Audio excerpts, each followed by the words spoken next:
Tere päevast! Good afternoon. It is a great honor to host in Estonia the President of Ukraine. We'll start with the press conference. Please, Prime Minister Kallas. Dear Volodymyr, it is a great pleasure to welcome you here in Estonia.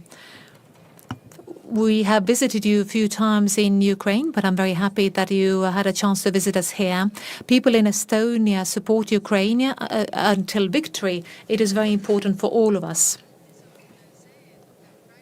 What is important is that Ukraine would cope, and what is also important is that we are supporting Ukraine. So as you have said, that freedom has to be better armed than tyranny. Estonia has made a decision regarding a long-term support, so 0.25% of our GDP over the next 4-year period will go to Ukraine as a military aid, and we hope it's going to be an example for everybody else, because as historian Timothy Nash said, that it's when it comes to blood, sweat and tears, they are entirely Ukrainians. All what is required of the rest of us is clear thinking, sober determination, and an entirely manageable reallocation of resources so that Ukraine can defend itself. So we are clearly supporting Ukraine. We are handling all these topics which are important for us. So to isolate Russia, we are looking at the Russian frozen asset, holding Russia responsible. So I can confirm that people in Estonia are supporting Ukraine until Ukraine wins. Slava Ukraine.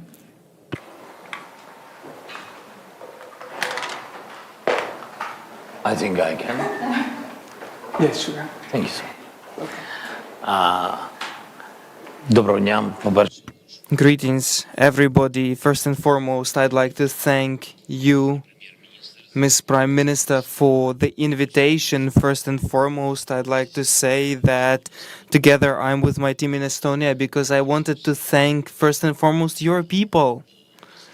Because position of any leader always depends and always rests on the support of people, and I'd like to thank you for your unwavering support of Estonian people who support us from the very first day of this cruel attack of Russian Federation, of this tough war for Ukraine. And for us it is very important that we remember that you were with us from the very beginning, and I want to thank you, Ms. Prime Minister, that you have always supported us with your team. For you have always been with us, and you do not just make rhetoric statements, but you have visited us, you saw our people, you saw the aftermath of Russian aggression, and all this time, all this way, all this path, we are moving together, and we feel your support. It actually is on the battlefield, and I thank you for all defensive packages, and it takes form of advocacy of our future membership in the European Union, and it also strengthens both our warriors but also civilians who see us as equals in the future, and we together fight for our common values. And your voice indeed is very loud regarding the support of membership of Ukraine in NATO alliance, because as of today, undoubtedly, it is the most efficient security guarantees which Ukraine so desperately lacked. Because had we had ones, Russia would probably be reluctant to attack us. Nonetheless, I'd like to thank you that in this fight we are not alone, and the initiatives that you have mentioned, they are very important. Thank you for percentage of budget that you plan to allocate for the support of our defense of our population. This is very important, and the issue is not only in the amount. The issue is in the approach, because this is a very good example for other states that are still hesitating and are unable to find a right platform. And I believe that this is an example of righteous and very timely support. And thank you for the initiative of 1 million artillery ammunition rounds for Ukrainian armed forces. That is very important, and we need to push it to the end. We need all the leaders without bureaucracy to sign everything, so that Ukraine timely obtains supplies, because the war is now. It is not tomorrow, not 1 month from now, and therefore the support has to take place now. And I thank you that you are today with us, and we are today with you as your guests. Glory to Ukraine. Thank you. Oh, I'm sorry.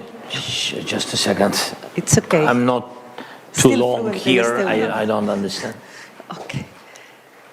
Mis oleksid need konkreetsed So what would be the specific things which Estonian people and Estonian state can do to help you will help Ukraine to achieve victory, in addition to what we have already done, and what you expect for Ukrainians in Estonia and other foreign countries?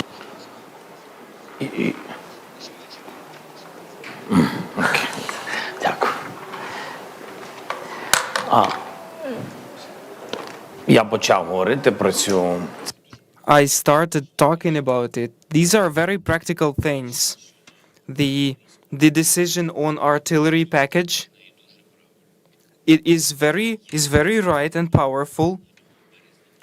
However, we counted on it to be in March, and therefore we have discussed March, and the proposal of Estonian side was to obtain 1 million. Unfortunately, we did not yet obtain the full package, and today this is the initiative of Estonia, and we can politically push the leaders that have signed this decision.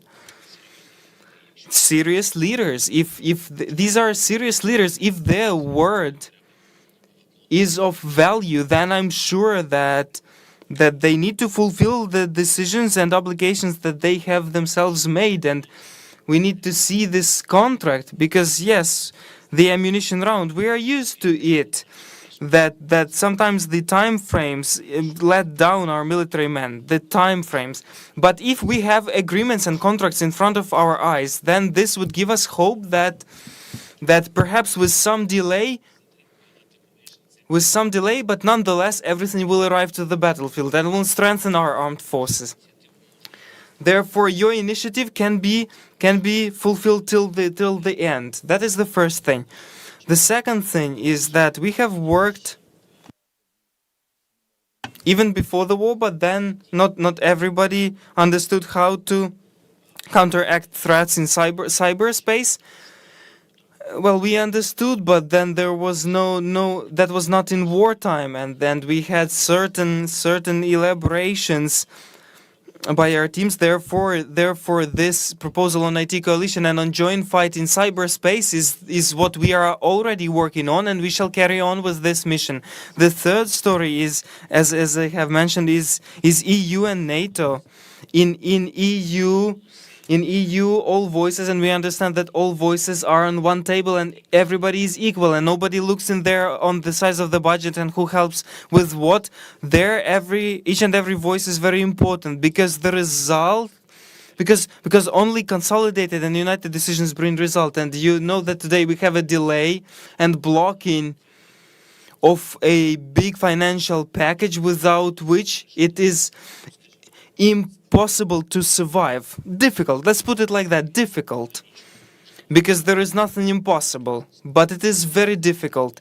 And this support is very important to us. Therefore, here Estonia has equal voice alongside every other EU member countries. Therefore, Estonia is on our side, but nonetheless, the more often, the louder your voice is sound, and your the issue you pose, it will have to be addressed. About the NATO, we have covered a lot of it in many ways, not in public. Our thoughts we share them with, and I shared what I wanted to share with Prime Minister. Yes, we do need support in security guarantees regarding the future membership of Ukraine. But we need precise things already, because it mobilizes the spirit of the people. It mobilizes people and the feeling of Ukrainians that they are not facing such an enemy alone, face to face.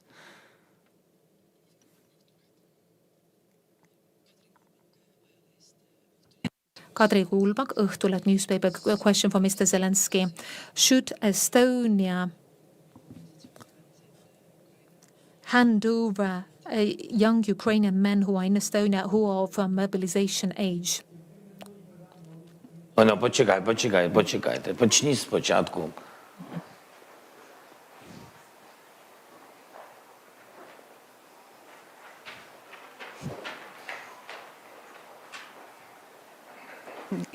Kas Eesti So should Estonia hand over to Ukraine young Ukrainian men of mobilization age who are living in Estonia? Дякую за запитання. Ми сьогодні говорили про це з прем'єр-міністром. Thank you for the question. We have today discussed it with Prime Minister. There are issues not in Ukrainian people who have left from the very beginning of the war. Both men and women left, of various gender, of various age, various people, and this obviously was a war, and nobody from the people knew what will be tomorrow. Everybody was saving their lives. We opened all the borders with all our neighbors, with all our friends, so that people did not smash each other on the borders. That is one part. The second thing is that we have managed to retake more than 50% of all our territory since the very beginning of the war. We have repelled the enemy, and for 2 years our warriors are fighting. And in times of this, there are people that have crossed the border, violating the law, against the rules. And this is the issue, that to these people, to those men, if they are of mobilization age, then they should help Ukraine, and they should be in Ukraine. And I'm not here talking about somebody should be on the front line and somebody should not be on the front line. There is a law, but there is also just basic human rule. And I have today discussed it with Prime Minister. One military man who is paid by the state of Ukraine. Nobody helps to us with it. For one military man, we have 6 to 8 taxpayers. And if you are in Ukraine and not on the front line and you're working, no matter where you work, we have respect for every person. If you're working and paying taxes, you are also defending the state, and this is also much needed. But if you are abroad and you are of mobilization age and you are not on the front line and not paying taxes, and you have left again in violation of the law, then we have question. That's it. So the position is the following. If we want to save Ukraine, if we want to save Europe, we should all understand that we either help Ukraine or no. We are citizens who are on the battlefield, or we are citizens who are working and paying taxes. Because otherwise there will be no money for military men. And if there is no money for military men, there is no military men. There will be nobody to defend Ukraine. These are the rules of life.